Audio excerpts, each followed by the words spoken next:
Well, the ocean is the life support system for the planet. It regulates climate and temperature, provides oxygen and food, and what I've been saying for years is that if the ocean dies, we all die. We are totally dependent upon it. Well, I don't think you can actually say is one thing that anybody can do. I think it's really an understanding of what our relationship is with the ocean, and that is, that we can't overexploit it, we can't pollute it, um, and we have to, if we're going to survive, we have to learn to live in harmony with all of the marine biodiversity that's within it. And if we don't, then we're not going to survive.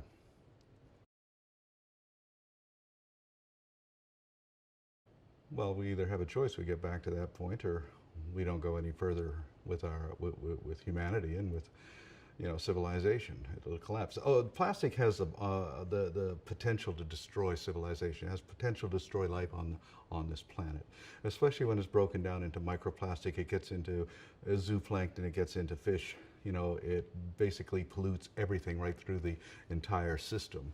Then you're looking at very, very toxic material that can have very fatal consequences for pretty much every living thing. I lived in a world that at one time didn't have any plastic in it, really.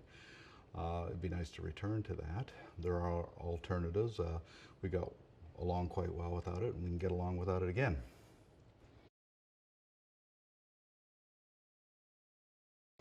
Well, creativity, of course, I think is one of the three virtues that we need. I've always said it's passion, it's imagination, and it's courage. Those are the virtues that are needed to change the world.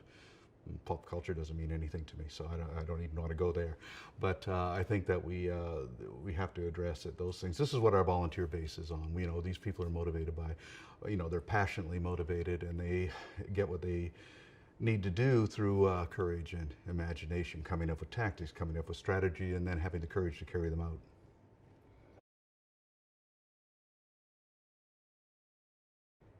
Well, what's happened is that the mainstream has caught up with where we've been all this time, so that governments are now seeing the dangers, and are trying to find solutions. And so, since we've been doing this for 40 years, they're actually approaching us to try and find those solutions. So what it does, it gives us the authority, and we give them the means.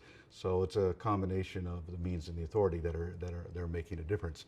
The problem that you have with governments, for instance, say we're dealing with Mexico, the navies, they have no economic or political motivation. They're not inspired. They're not motivated.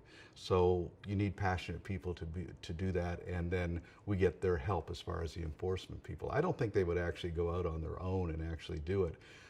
Generally, doesn't matter what country it is. Generally, the military tends to be either lazy or unmotivated. So I think our role is actually to put them in a position where they can actually exercise authority.